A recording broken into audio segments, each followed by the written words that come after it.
often think of traditional Arctic life as brutal, isolated, and primitive. But what if the Inuit, living in one of the harshest environments on Earth, actually developed survival tricks that could still save lives today? Without electricity, modern tools, or even access to trees, they built systems that kept them fed, warm, and alive at -84 degrees Fahrenheit. In this video, you'll discover 7 genius survival methods used by the Inuit, many of which still work today. And at the end, a surprising truth: they may have been more prepared for collapse than we are now.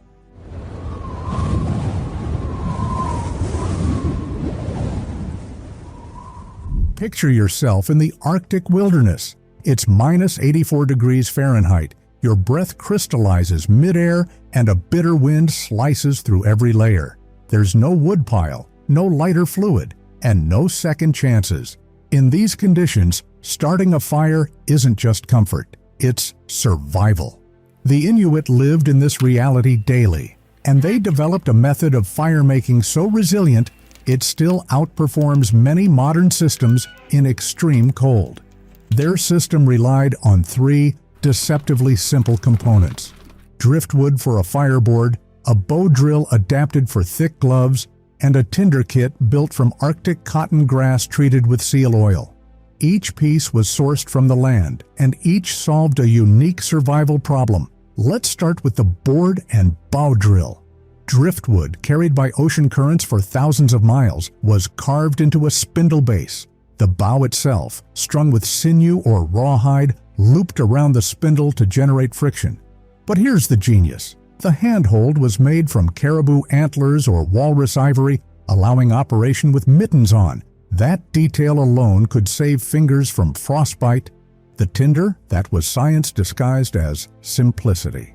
Inuit hunters collected fluffy Arctic cotton during the brief summer, dried it meticulously, and soaked it in seal oil to increase its combustibility.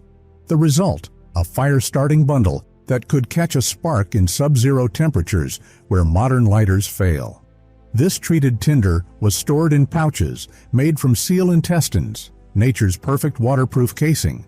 Carried on journeys and protected from storms, it ensured that fire was always possible, even when the air froze your eyelashes. Creating fire wasn't just about spark, it was about strategy.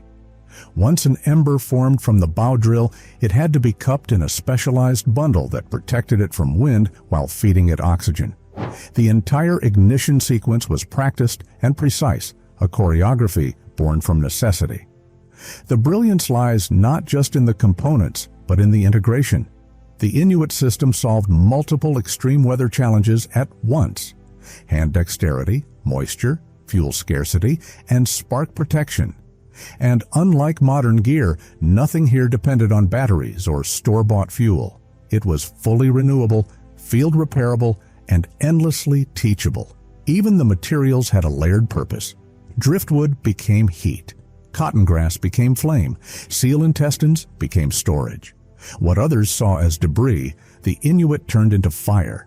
This wasn't just a technique, it was a survival operating system, refined across generations to work every time, anywhere, without fail. Fire solved one problem.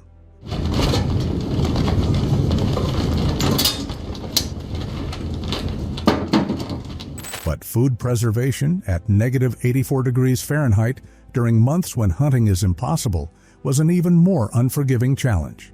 The Inuit didn't just keep meat from spoiling, they enhanced it in ways that even modern nutritionists are still trying to understand. At first glance, it seems obvious. Freezing cold should preserve anything. But the Arctic throws in a twist.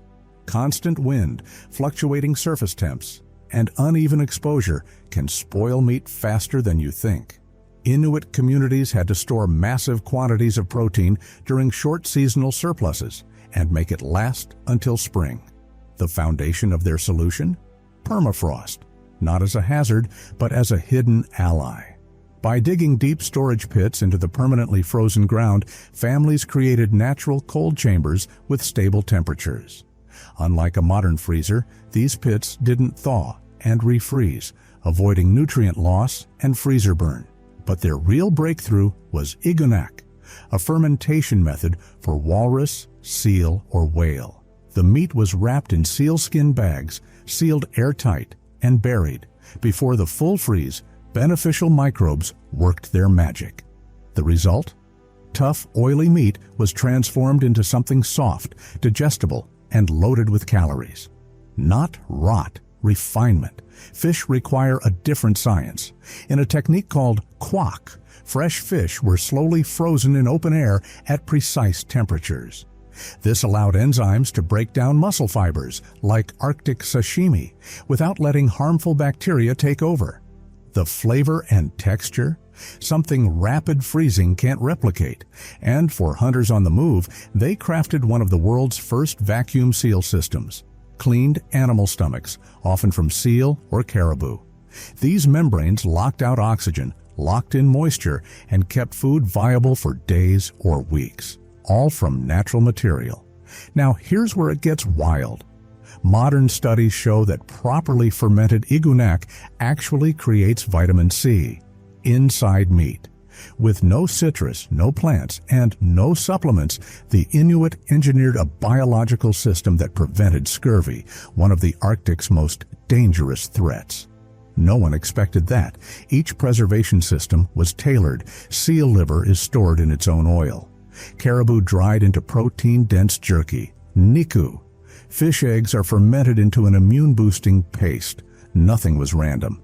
Every method accounted for the animal's fat content, moisture level, and microbial profile. And these weren't just emergency rations. They became delicacies. Dishes like muktuk, whale skin, and blubber weren't just food. They were celebration meals. Cultural anchors during the dark months served with pride. The Inuit didn't just fight spoilage, they redesigned it.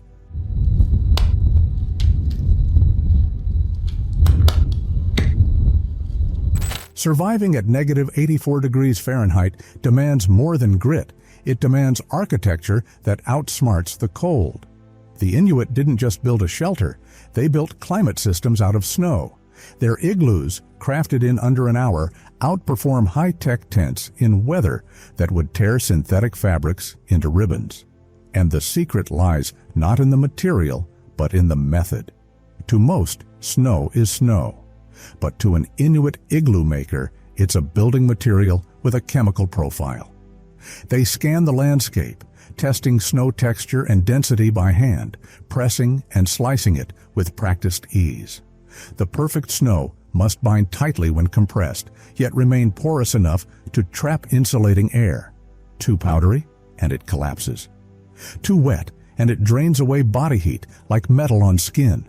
From the first cut, the igloo becomes a feat of engineering.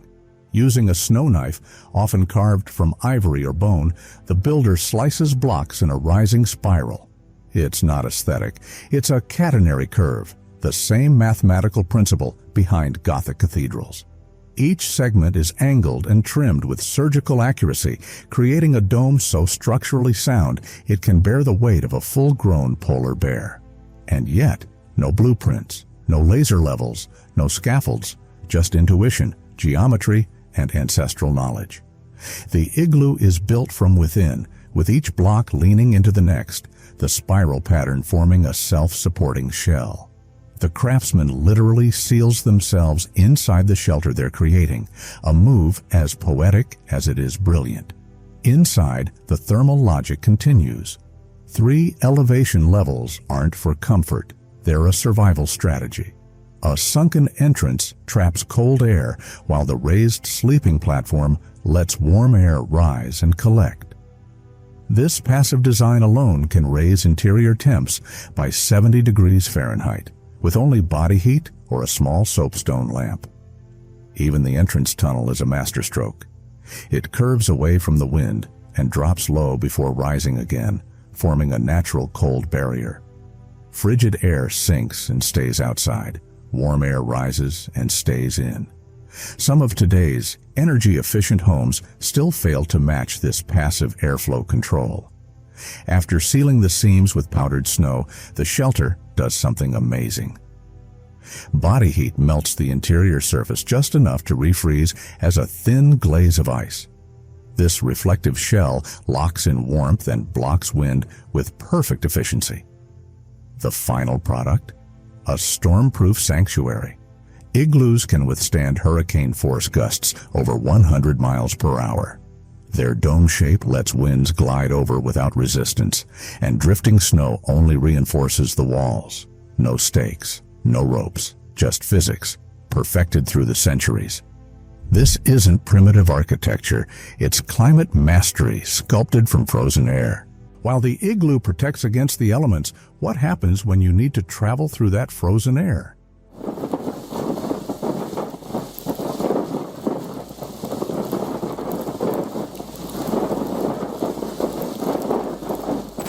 Imagine standing in a complete whiteout where sky and ground become one blank canvas. No landmarks, no visible path home, and your survival hanging on a decision your GPS-dependent brain isn't equipped to make. The Arctic presents nature's ultimate navigation challenge. This environment transforms hourly as winds redraw the landscape. Visibility can drop from miles to inches within minutes. During polar winter, darkness reigns for months at a time. Yet Inuit travelers routinely navigate hundreds of miles through territories where modern explorers still perish today. Their wayfinding begins with cognitive mapping, a sophisticated system where Inuit travelers memorize complex terrain signatures invisible to untrained eyes. They read snow surfaces the way we scan text, registering minute variations in sastrugi, the wave-like formations created by wind-blown snow. Each pattern reveals precise information about wind direction, temperature fluctuations, and hidden terrain beneath. The land speaks to those who listen, explains Inuit elder Theo Ikumak. You feel it through your kamiks, boots. The snow tells you where you are. This sensory navigation extends beyond sight. Travelers tap walking sticks on snow, reading the subtle acoustic signatures that reveal what lies beneath: solid ground, hidden ice, or treacherous overflow. During whiteouts, when most modern travelers would hunker down, Inuit wayfarers continue moving by reading snowdrifts with their feet. The prevailing winds create consistent patterns, and experienced travelers maintain direction by feeling these patterns through their footwear. Western scientists recognize this as haptic navigation, using touch to process spatial information, yet Inuit perfected it centuries ago. Their navigation system integrates multiple approaches. For celestial orientation, they developed mnemonics to track star patterns through seasonal rotations. Unlike European seafarers focused primarily on Polaris, Inuit navigators learned multiple star configurations and their changing positions throughout the Arctic year. These mental star maps allow precise orientation even in twilight periods when stars are barely visible. They mastered atmospheric optics as well. The phenomena known as water sky and ice blink reveal distant features through subtle light variations in the sky. Dark patches reflected in clouds indicate open water below, while bright reflections signal ice. Experienced navigators can detect these signatures up to 30 miles away, essentially seeing beyond the horizon. During winter's darkest months, navigation becomes even more sensory. Travelers maintain course by keeping the wind on a consistent cheek or ear. They trace ridgelines of invisible mountains by the way echoes change as they move, a form of natural echolocation. This entire system is encoded in oral tradition through songs, stories, and place names. These aren't simple labels, but compressed data files that decode into precise waypoints. A single place name might contain information about prevailing winds, snow conditions, hidden dangers, and seasonal variations. The ultimate test came during long-distance hunting journeys or seasonal migrations, where travel parties navigated for weeks through shifting terrains without physical markers. Their success demonstrates navigation precision that satellite technology struggles to match in extreme Arctic conditions. Modern explorers have recognized the superiority of these techniques. After numerous GPS failures in Arctic conditions, several polar expeditions now incorporate traditional Inuit navigation methods as backup systems. When batteries die in -40 degrees Fahrenheit temperatures or satellite signals get distorted by solar flares, these ancient techniques become life-saving technology.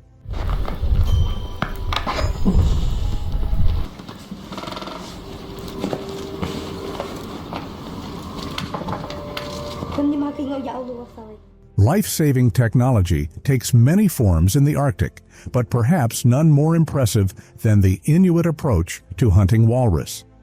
How does a 150-pound human outthink a 4,000-pound predator without modern weapons?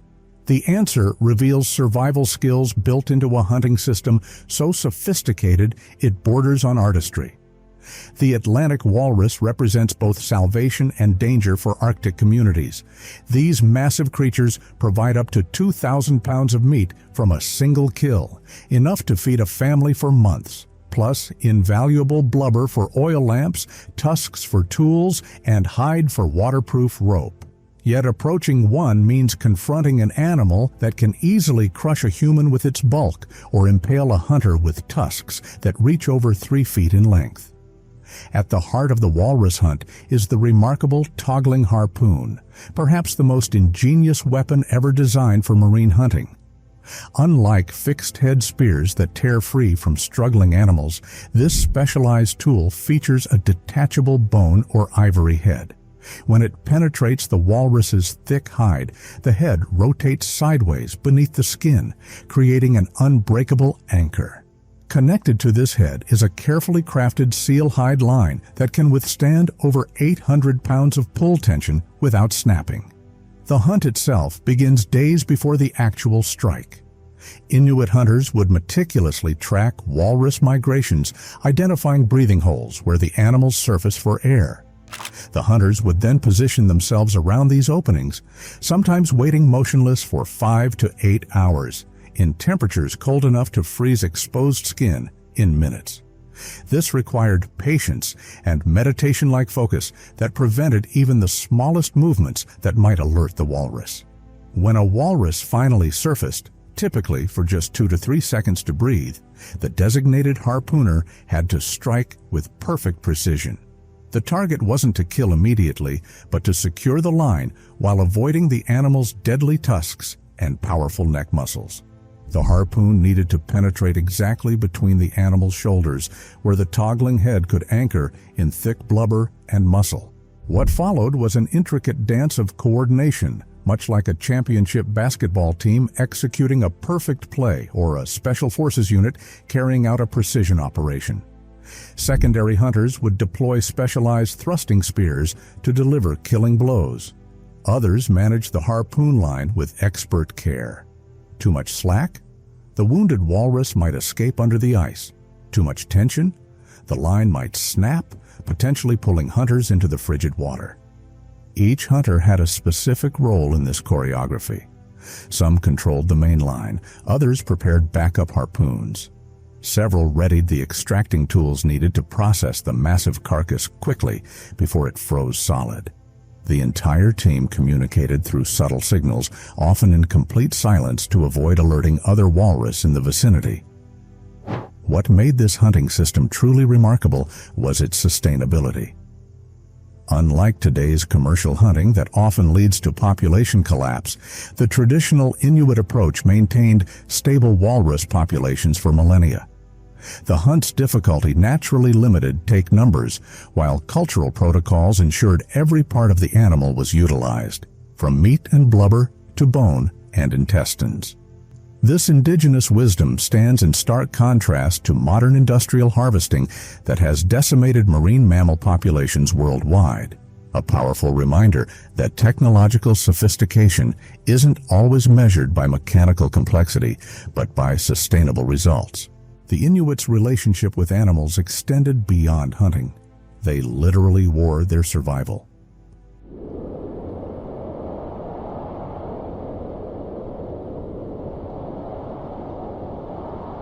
In a world where -84 degrees Fahrenheit temperatures can freeze exposed skin in under 60 seconds, the Inuit created a clothing system so advanced that NASA engineers studied it when designing the first spacesuits. While modern hikers battle frostbite despite wearing expensive Gore-Tex and synthetic insulation, Inuit clothing provided perfect climate control using materials found entirely in their environment. The secret? A biomimetic design philosophy that turned animal adaptations into human protection. The foundation of this system was a sophisticated moisture management strategy.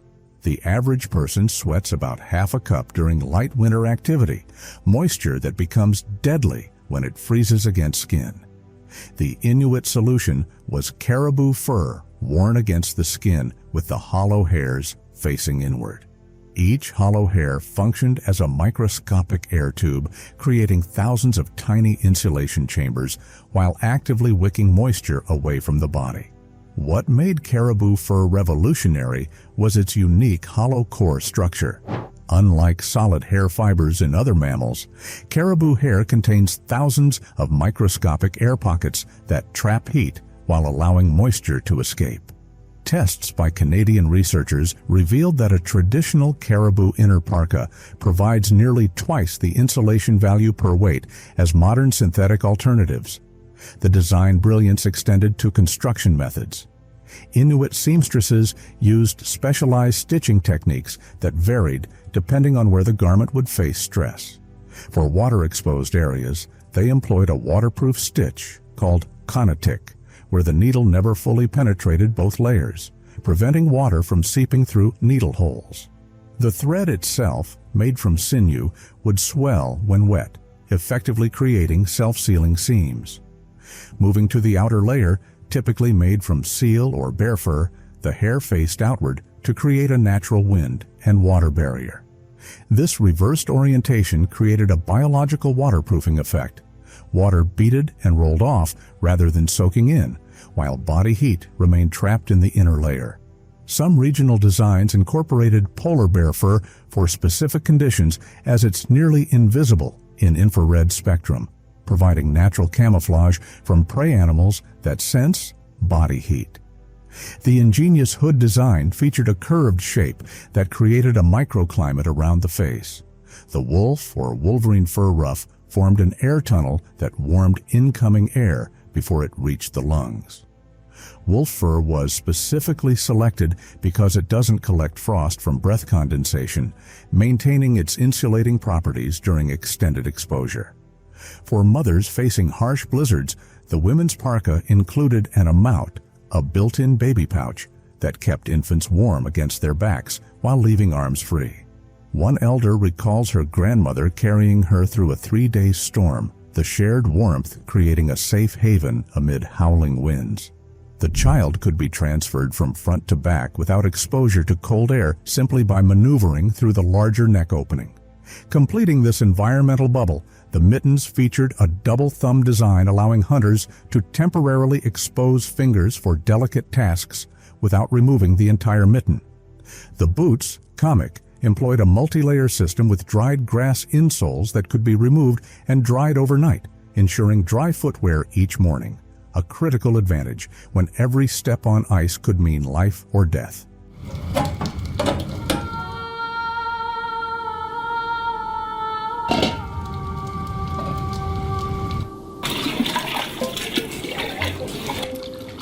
Beneath a crystalline sky of endless ice, the Inuit faced a deadly paradox. Surrounded by billions of gallons of frozen water, they risked dying of thirst. When temperatures plummet to -84 degrees Fahrenheit, consuming raw snow or ice becomes a death sentence, drawing precious heat from your core and triggering hypothermia faster than the cold air itself. This frozen desert demanded water solutions as ingenious as their clothing and shelter systems. The cornerstone of Inuit water management was the quollik, a crescent-shaped stone lamp burning seal blubber with remarkable efficiency. This seemingly simple tool became their lifeline against dehydration. The Qualic's shallow design maximized surface area for melting snow while minimizing fuel consumption, turning frozen crystals into life-sustaining liquid through careful tending. A properly maintained Qualic could transform several liters of drinking water using just a handful of blubber, a critical efficiency when every calorie of fuel determined survival or death. The true genius lay in their strategic selection of ice. Inuit water gatherers identified specific sea ice formations called Igloo, nature's own desalinated crystals that contained dramatically less salt than surrounding ice. These glacier blue chunks had undergone natural purification through multiple freeze-thaw cycles, making them nearly fresh despite forming in salt water. By targeting these special formations, they dramatically reduced the precious fuel needed for purification. For extended hunting journeys, Inuit travelers developed an ingenious body heat melting system. Special containers crafted from hollowed seal tracheas were filled with carefully crushed ice chips, then tucked between clothing layers near the armpit or lower back.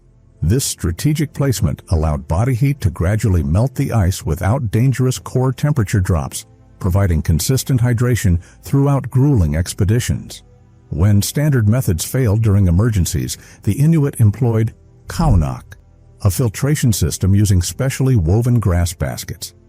Constructed from dried beach grass collected during summer months, these filters contained natural compounds that trapped salt ions as seawater melted through them. Modern analysis reveals these grass filters reduced salinity by up to 78%, transforming dangerous seawater into something safe enough for emergency consumption.